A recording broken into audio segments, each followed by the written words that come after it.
सो अभी अपन force equation लिखना सीखेंगे। क्या लिखना सीखेंगे? Force equation. ठीक। अब एक चीज आप ध्यान में दो कि ये चारों जो सिस्टम है ना, चारों इक्विलिब्रियम स्टेट में। इसका मतलब क्या है? ये चारों केसेस में एक्सीलरेशन आपका जीरो है। तो इक्विलिब्रियम स्टेट मतलब एक्सीलरेशन इक्वल्स टू जीरो। इसको अपन डिटेल्स में पढ़ेंगे वर्क एनर्जी पावर में। तो अभी के लिए इतना जान लो कि अगर एक्सीलरेशन जीरो हर रेफरेंस एक्सिस के अलोंग होगा तो आपको वो सिस्टम इक्विलिब्रियम स्टेट है। चलो, सो ये पहला वाला, इसका एफबीडी ड्रॉ करो। लेट्स से M3 का पहले अपन आइसोलेट करके करते हैं। सो ये हो गया आपका M3G ग्रेविटी की वजह से। नॉर्मल रिएक्शन किसके वजह से? M2 के वजह से। सो लेट्स से ये हो गया आपका 2 3। ठीक। और कुछ फोर्स आ रहा है क्या? नहीं, और कुछ फोर्स नहीं आ रहा। अब M2 का देखते हैं। सो वही वेट M2G और एक नॉर्मल रिएक्शन किसके वजह से? M1 की वजह से। तो ये हो गया आपका N12। ठीक है, 1 2 के बीच में है ना, सो N12। अभी M2 M3 के ऊपर एक N23 लगाया था, मतलब फोर्स लगाया था। तो M3 भी नॉर्मल रिएक्शन लगेगा M2 के ऊपर। वो किस डायरेक्शन में होगा? Downward direction. सो ये होगा आपका N23। ठीक है। अब M1 का देखते हैं। और कुछ फोर्स लग रहा है क्या M2 के ऊपर? देख लो अच्छे से। ये हो गया आपका M3 की वजह से N23 हो गया, फिर M1 की वजह से N12 हो गया, और इसके ऊपर जो ग्रेविटी का फोर्स लग रहा होगा M2G। ठीक। अभी M1 का वही M1G। फिर अर्थ इसको कुछ नॉर्मल रिएक्शन लगा रहा होगा, लेट्स से N ग्राउंड। अभी M2 के ऊपर M1 लगा रहा था N12, सो M2 भी उतना ही नॉर्मल रिएक्शन M1 के ऊपर लगाएगा। तो डाउनवर्ड डायरेक्शन में हो गया इसका N12। ठीक। ये हो गया आपका एफबीडी तीनों ब्लॉक्स का। अच्छा, फोर्स इक्वेशन अभी लिखते हैं। आपको ये चीज पता है कि यहाँ पे ये इक्विलिब्रियम स्टेट में, जिसका मतलब एक्सीलरेशन जीरो है, तो हर एक्सिस के अलोंग, मतलब अगर इसको अपन रेफरेंस एक्सिस ले रहे हैं तो एक्स के अलोंग और वाई के अलोंग आपका नेट फोर्स जीरो होना चाहिए। अगर जीरो नहीं हो गया तब कुछ एक्सीलरेशन आ जाएगा ना, पर यहाँ पे कुछ एक्सीलरेशन है नहीं। तो अलोंग एक्स एक्सिस और अलोंग वाई एक्सिस आपका एक्सीलरेशन नेट जीरो होना चाहिए। ठीक है। तो यहाँ पे तो खैर एक्स एक्सिस में कुछ फोर्स लग नहीं रहा, आगे देखेंगे लगेगा। अभी के लिए खाली वर्टिकल डायरेक्शन में फोर्स लग रहा है, तो एक्स एक्सिस में तो ऐसे ही जीरो है। वर्टिकल डायरेक्शन में आपका नेट फोर्स जीरो होना चाहिए। ठीक है। तो लिखते हैं फोर्स इक्वेशन। पहले M3 का N23 इक्वल्स टू M3G। ये हो गया आपका पहला इक्वेशन। अभी दूसरा M2 के लिए, तो N12 equals to M2G plus N23। ये हो गया आपका दूसरा इक्वेशन। अब ये तीसरा वाला Ng equals to M1G plus N12। ये हो गया आपका तीसरा इक्वेशन। ठीक। तभी अपन को अगर क्वेश्चन में दिया रहेगा कि N12 निकालो या फिर M2 का वैल्यू निकालो या फिर कुछ भी निकालने का दिया रहेगा, तो ये तीनों इक्वेशन आपको मिल गया। तो जो जो वैल्यू गिवन होगा उसको वहां पे डालो और अननोन निकालो। मैं कुछ वैल्यूज लेके सॉल्व नहीं करवा रहा, आप खुद भी कर लेना, पर तरीका आपका यही रहेगा। ठीक। चल, नेक्स्ट ये वाला देखते हैं। अच्छा, अब इसका तो ये शीट्स आपको दिख रहा है, ये दोनों फिक्स्ड है। ठीक है, मूव नहीं कर रहे। और कितने एंगल में फिक्स्ड है? ये हो गया θ2, ये θ1। ठीक। और इसका मास m है। तो चलो एफबीडी बनाते हैं। ये हो गया आपका स्फीयर, यहाँ पे कांटेक्ट में है, तो इस सरफेस की वजह से एक नॉर्मल रिएक्शन लग रहा होगा इसके ऊपर इस डायरेक्शन में। तो अलग कलर से देख लेते हैं। ये एक normal reaction N, let's say ये θ2 के अलॉन्ग है ना, मतलब θ2 के साइड पे है, तो N θ2। अब इस कॉन्टैक्ट सरफेस की वजह से एक नॉर्मल रिएक्शन ऐसा लग रहा होगा, सो ये हो गया आपका N θ1। ठीक। और एक इसका वेट की वजह से फोर्स लग रहा होगा डाउनवर्ड डायरेक्शन में, तो वो हो गया आपका Mg। ठीक है। तो इसको अच्छे से प्लॉट कर लेते हैं। लेट्स से ये इसका सेंटर है, तो एक एन थीटा 2 जो कि ऐसा लग रहा है एन थीटा 2, एक एन थीटा 1 जो कि यूं लग रहा है। तो ये हो गया आपका एन थीटा 1। ठीक, ये आपका हॉरिजॉन्टल लाइन है, एक्सिस है, ये आपका वर्टिकल एक्सिस। अभी वेट वर्टिकल एक्सिस के अलॉन्ग लगेगा, सो एम जी। ठीक है, तो इक्वेशन लिखने के लिए पहले अपन इसको एक्स एक्सिस और वाई एक्सिस के अलॉन्ग रिजॉल्व करेंगे। एम जी तो खैर डाउनवर्ड डायरेक्शन मतलब वाई एक्सिस के अलॉन्ग ही है। एन थीटा 1 और एन थीटा 2 को अपन को रिजॉल्व करना पड़ेगा एक्स एक्सिस और वाई एक्सिस के अलॉन्ग। समझ में आ रहा है? तो चलो करते हैं। पहले ये एंगल निकालना पड़ेगा। अच्छा, तो N1 जो है वो इस डायरेक्शन में, तो अगर इसको अपन एक्सटेंड कर दिए, ये नॉर्मल रिएक्शन है, सो ये 90 डिग्री हो गया। तो ये एंगल कितना हुआ बताओ? 90 माइनस थीटा 2, 90 माइनस थीटा 2। तो ठीक उसी तरीके से ये अगर एन थीटा 2 है तो इसको एक्सटेंड कर दिया और ये एंगल हो गया आपका 90 माइनस थीटा 1। समझ में आ रहा है? अब ये देखो एन थीटा 2 मतलब ये वाला, ये एंगल हो गया आपका व्हाइट कलर से theta, sorry 90 minus theta 2, 90 minus theta 2।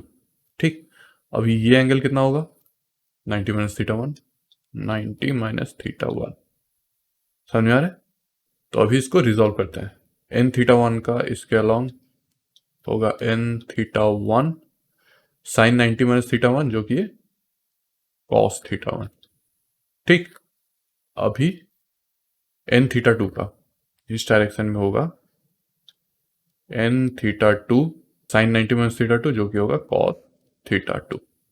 और हॉरिजॉन्टल कंपोनेंट्स एन थीटा 1 का इसके along negative by X axis के अलॉन्ग होगा N theta 1 cos 90 minus theta 1 हो गया साइन थीटा 1। और ये वाला हो गया, सॉरी इसको ब्लू कलर में लिखना था ना, ये अलॉन्ग में हो गया आपका N theta 2 cos 90 minus theta 2, वो हो गया आपका एन थीटा 2 साइन थीटा 2।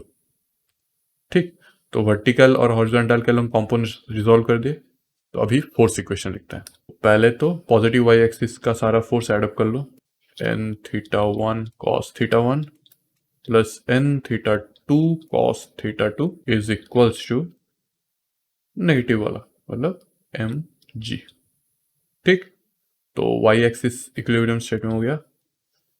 अब एक्स एक्सिस की बात, ये हो गया आपका 1, एक्स एक्सिस होगा आपका N theta 1 sine theta 1, negative X axis equals to N theta 2 sine theta 2, ये हो गया आपका पॉजिटिव एक्स एक्सिस इक्वेशन 2। दो इक्वेशन मिल गए। तो ठीक उसी तरीके से अगर सपोज मान लो यहाँ पे एम थीटा 2 और थीटा 1 नोन है, ठीक है, तो इस इक्वेशन में कौन कौन सा अपन को नोन मिल रहा है? कॉस थीटा 1 क्योंकि थीटा 1 पता है, कॉस थीटा 2 वो पता है, मास पता है अपन को तो एम जी भी पता है, तो यहाँ पे वही साइन थीटा 1 साइन थीटा 2 पता है। तो दो इक्वेशन, दो वेरिएबल्स एन थीटा 1 और एन थीटा 2। आप लोग खुद से वैल्यू निकालो, एन थीटा 1 का वैल्यू कितना है और एन थीटा 2 का वैल्यू कितना है। ठीक है, ये आप खुद से निकालो। अब ये थर्ड वाला प्रॉब्लम, तो चलो स्टार्ट करते हैं। पहले इस स्ट्रिंग्स को रिस्पेक्टिव टेंशन असाइन करते हैं। लेट्स से ये वाला स्ट्रिंग का टेंशन T1 है, इसका T2, इसका T3 और इसका T4। ठीक, तो ब्लॉक्स का एफबीडी बनाते हैं। ये हो गया आपका M1, M1 का होगा नीचे M1G और एक टेंशन फोर्स T4 का भी नीचे डायरेक्शन में होगा T4, है कि नहीं, और ऊपर के डायरेक्शन में T3। और कुछ फोर्स लग रहा है? नहीं सर, बिल्कुल नहीं।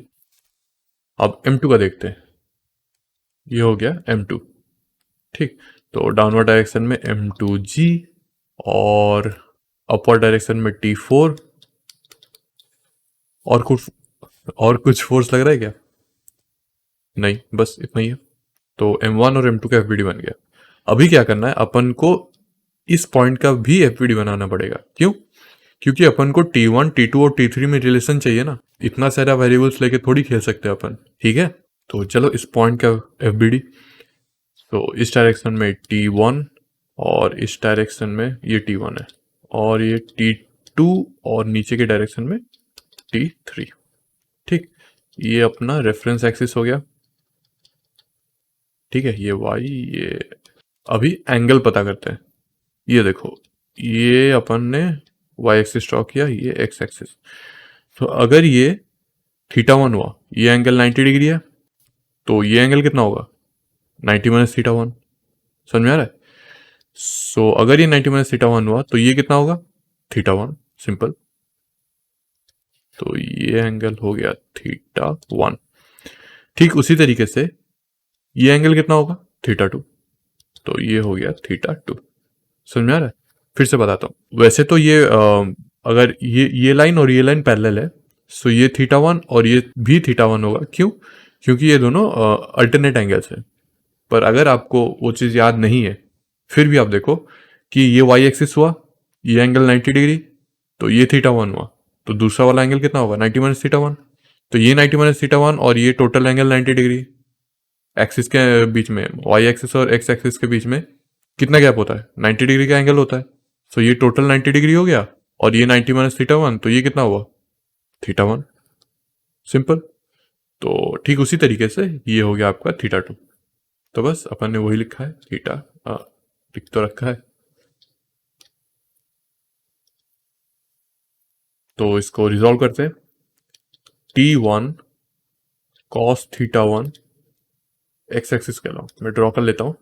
ये आपका T1 कॉस थीटा 1 और ये T2 कॉस थीटा 2, ठीक है।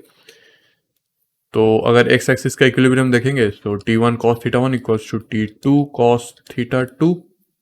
ये आपका हो गया पहला इक्वेशन। समझ में आ रहा है? अब वाई एक्सिस के अलावा ये हो गया आपका T1 साइन थीटा 1, ठीक, और वही T2 साइन थीटा 2, ठीक है। का भी इक्वेशन लिख देते हैं। तो T1 sine theta 1 plus T2 sine theta 2 positive Y axis के अलावा, और डाउनवर्ड डायरेक्शन में T3। ये हो गया आपका दूसरा इक्वेशन। अब ये ब्लॉक्स का लिखते हैं।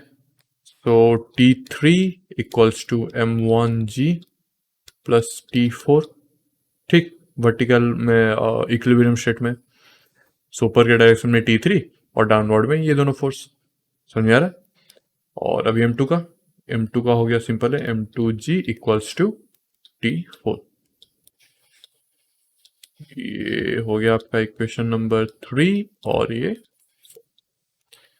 ठीक है। सो अब देखो अपन को क्या दे रखा है, ये थीटा 1, थीटा 2, M1 और M2, ठीक है।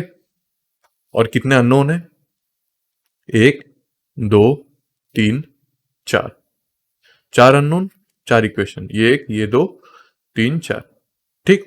तो आप थीटा 1 थीटा 2 और M1 M2 का वैल्यू पुट करो और आपका T1 T2 T3 T4 का वैल्यू निकालो। सिंपल एनफ, बिल्कुल।